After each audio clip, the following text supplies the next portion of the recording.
விஜயகாந்த் வெளிநாட்டிற்கு சென்று நடித்த முதல் படம் பூமழை பொழியுது. நடிகை நதியாவுடன் அவர் ஜோடி சேர்ந்த நடித்த முதல் படமும் இதுதான். பூமழை பொழியுது விஜயகாந்தின் 67வது படம். ஒரு கிராமத்து இளைஞனுக்கும் வெளிநாட்டில் வாழ்ந்து வளர்ந்த ஒரு இளம் பெண்ணுக்கும் இடையில் நடக்கின்ற காதல், கல்யாணம் என்ற அந்த உறவு முறைகளை சொல்லும் படம்தான் பூமழை பொழியுது. பூமழை பொழியுது. கிராமத்தில் இருந்து சிங்கப்பூர் சென்று அங்கேயே தன் தங்கை ஆஷாவுடன் நதியாவுடன் செட்டில் ஆகிவிடும் ராஜு கிராமத்தில் இருக்கும் சொத்துக்களை விற்க அந்த சிங்கப்பூரில் இருந்து கிராமத்திற்கு வருகிறார்.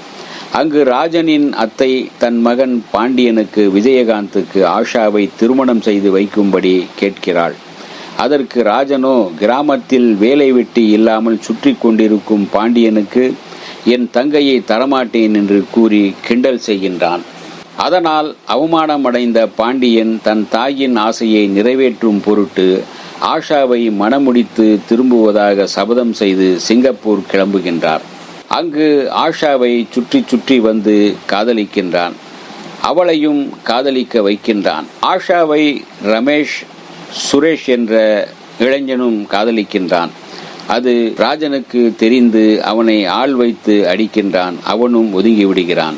பாண்டியன் தன் சபதத்தை நிறைவேற்ற சிங்கப்பூர் வந்து தன் தங்கையை காதலிப்பதும் தன் தங்கையும் அவனை காதலிப்பதும் ராஜனுக்கு தெரிய வர அவனும் தான் போட்ட சபதம் தோற்கக்கூடாது என்பதற்காக ஆஷாவை ரமேஷுக்கே திருமணம் செய்து வைக்க ஏற்பாடு செய்து விடுகின்றான்.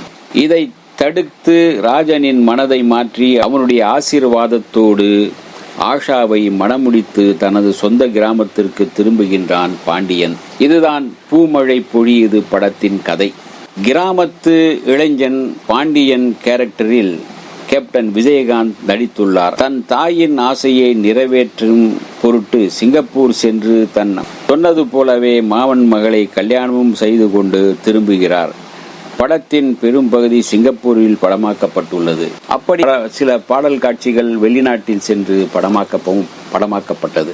இந்த படத்தில் சூப்பர் ஹிட்டான பாடல்கள் வா மாமா வா மாமா, என் ஜோடி நீதாம்மா, நதியா நதியா நைல் நதியா என்று நதியாவின் பெயரிலே ஒரு பாடல் அன்றைக்கு எழுதப்பட்டது. அந்த நைல் நதியா என்ற பாடலும் பெரும்பாலும் ரசிக்கப்பட்டது. எல்லோரும் பைத்தியம்தான், என்னாச்சி பைத்தியம்தான் போன்ற பாடல்களும் ரசிக்க வைத்தன. மொழி தெரியாத இடத்தில் அந்த மொழியில் கலந்து மறுபடியும் அங்கே ஒரு ஃபைட்டிங்கும் மற்றும் காதல் காட்சியிலும் சிறப்பாக நடித்து விஜயகாந்த் அந்த படம் பூமழை பொழியுது ஒரு நல்ல வெற்றி படமாக அமைந்தது.